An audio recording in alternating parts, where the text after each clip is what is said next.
Gerard Jacob Van Helden, 1848 to 12 June 1901, was a police detective who became detective superintendent in the Birmingham City Police Force in Birmingham, England. Overview. Gerard Van Helden was born in the Netherlands in 1848. Working for his father, he journeyed firstly to London and then to Paris. In 1867, he was caught in the siege of Paris when the Prussians stopped all the French trains running. When the siege ended in 1871, he journeyed back to London and then to Birmingham. There he joined the Birmingham City Police as a constable 4th class. Within a year he received very rapid promotions and in 1872 was an honorary sergeant.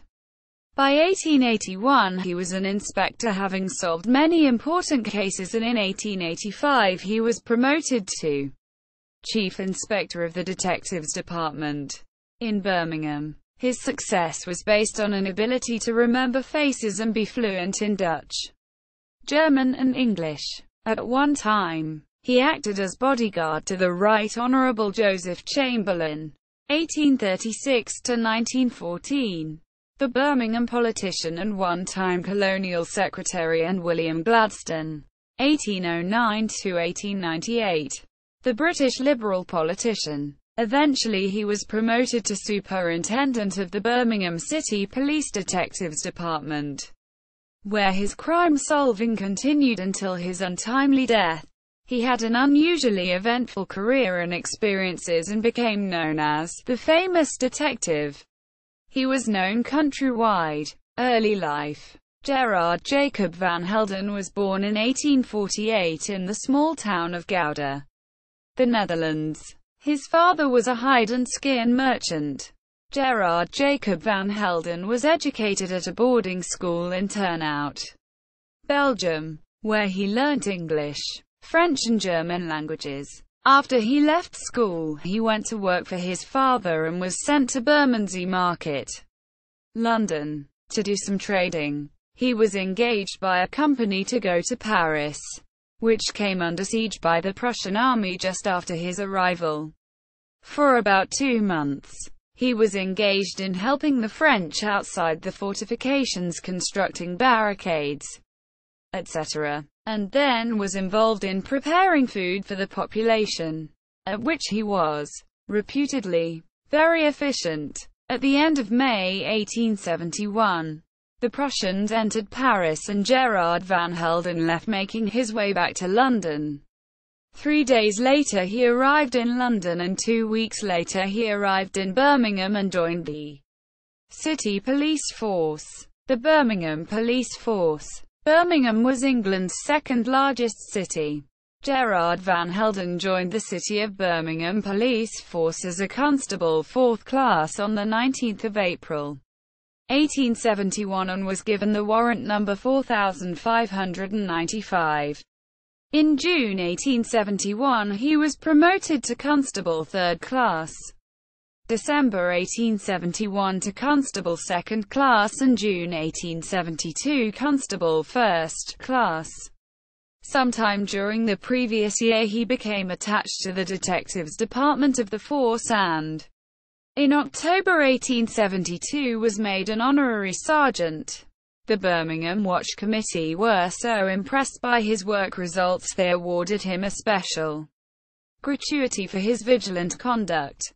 His ability in languages in multicultural Birmingham and an ability to remember faces had brought him to the attention of his superiors, and his promotions continued. In March 1874 he was promoted from 2nd class sergeant to 2nd class sergeant, mainly for arresting 4 burglars. In January 1881 he was promoted to 3rd class inspector. April 1882 to 2nd class inspector, mainly in recognition of his services as an interpreter. In July 1884 to 1st class inspector, and May 1885 chief inspector of the detectives department. In 1894 he became chief superintendent of that department. This rate of promotion on ability is unique. In August 1873, a young constable joined the Birmingham City Police named Frank Richardson, and was assigned to the Bradford Street Police Station, central Birmingham. Both lived in the centre of Birmingham with their new wives. There were 4 divisional offices in the centre of Birmingham at this time. Van Helden's office was in the main town hall complex and later Steelhouse Lane. As Van Helden became more involved in criminal detection, he needed a policeman as a uniformed presence. It appears he often chose Frank Richardson, who was climbing the promotion ladder as he was.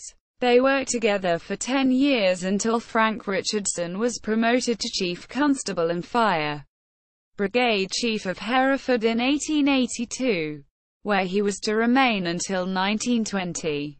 The link between them did not end here, as Frank Richardson's second son, Alfred Richardson, joined the City of Birmingham Police in 1890 and was soon working in, by now, Chief Superintendent Van Helden's office. Gerard Van Helden's experiences in office were well reported in the local newspaper, the Birmingham Post, as were Alfred Richardson's. Frank Richardson's experiences in Hereford were well reported in the Hereford Times. Alfred Richardson climbed the promotion ladder very quickly in the late 1800s and achieved the post of the Chief Constable of Newcastle under Lyme, Staffordshire, and later the larger police force of Halifax, West Yorkshire. Gerard Van Helden solved 17 major cases over the years. His first important case was a criminal investigation by the Jockey Club of England, which was entered for a race at the town of nearby Wolverhampton. A horse that was not the favourite won a race easily. After the race there was a rain shower and some white markings on the horse washed off. Gerard Van Helden was sent to investigate the matter, and he discovered the horse's appearance had indeed been changed. The owners were arrested and charged.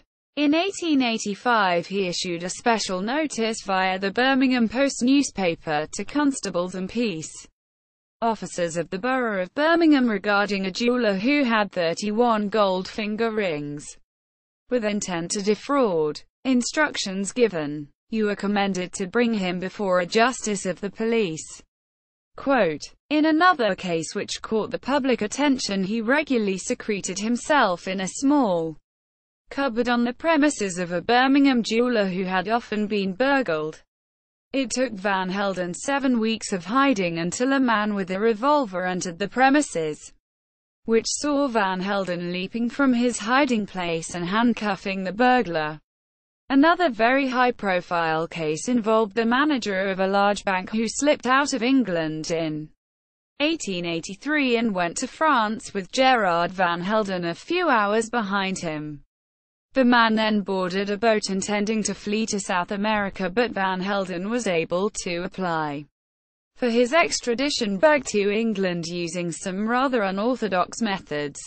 He was always interested in protecting the jewellery district of Birmingham, which included ending the transporting of hallmarks, and lengthy and complicated trials took place between 1891 and 1893 when alleged forgeries and forged hallmarks were made by Van Helden to a jeweller in business in Preston, Lancashire. At the Preston Borough Police Court, the accused were charged with selling chains using the Birmingham hallmark when they were not from Birmingham. On another occasion he followed an assay forger to Philadelphia, USA, and tracking the offender to several locations, eventually apprehending him in Chicago, Illinois, where the district judge ordered the offender back to England to stand trial.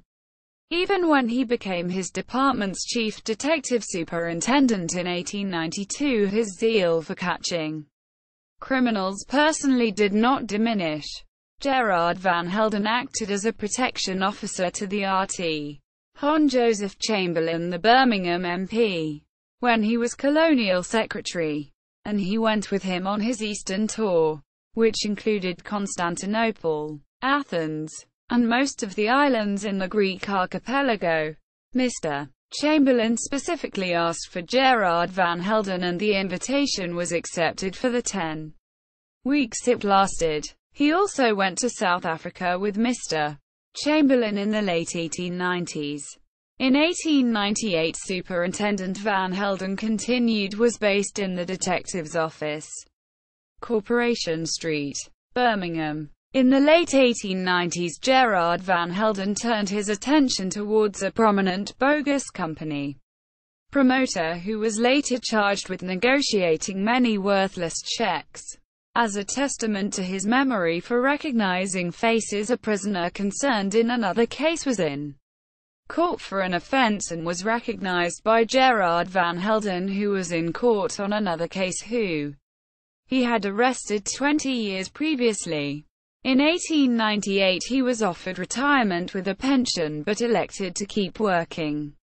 In the spring and summer of 1901, Gerard Van Helden undertook a grueling journey to Ireland and the north and west of England on behalf of the force. On the journey home to Birmingham he was taken ill on the train and a doctor sent for on his arrival home. He was immediately ordered to bed but his condition deteriorated and he died a few days later. Family life. Gerard Van Helden, who had been born in the Netherlands and educated at boarding school in Belgium, started working for his father when he first came to England. After his return from Paris he joined the City of Birmingham police force in 1871 and rose through the ranks until his sudden death in 1901. He started out as a clerk to the police in 1871. And was attested on the 19th of April of that year into the force. He and his new wife were living in Evan Street Courthouse, Birmingham. He had by then married Elizabeth, 1850 to 1933, from Bristol. With his extremely rapid promotion he moved houses as his status demanded and in 1891 was recorded in the census as living as a naturalized police chief inspector living in Spring Road, Aston, Birmingham, with his wife Anna Mary Ann Adams, 1865 to 1941. As a domestic servant, Van Helden married Mary Ann in 1896 at Kings Norton, a suburb of Birmingham. Between then and 1901 they moved to a police residence in Moore Street, Birmingham, near the Moore Street railway station and very near to where Frank Richardson lived 20 years previously. This location was central for the police divisional officers, the main police office and law courts. Obituaries.